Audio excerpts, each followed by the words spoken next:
In this video naman guys, yan, inalis ko yung cover ng foam ng kama dito sa master bedroom. Ito siya, napakalaki nito, queen size to.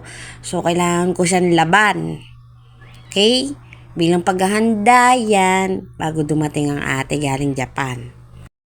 At syempre, baka mainit na naman kayo, kaya fast forward na natin ang video.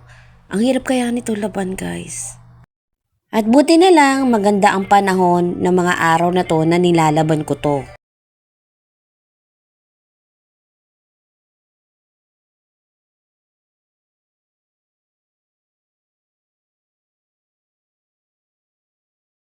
At ito na nga yung part 2 na video, dinugtong ko na, ito na yung ganap, natuyo na yung cover at kailangan ko na siyang ibalik.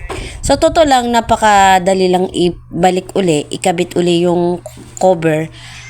Mabigat lang tong kutsyon na queen size. Itong queen size na bed na to, binili to sa SM Fairview. At ito ay 30,000 plus to eh. Nung time na yon naka 50% off siya. So, ang price na lang nito ay 16,000 pesos. Hindi ako nagbibiro. Yun talaga ang price niyan. At yan, i-fast forward ko ng video.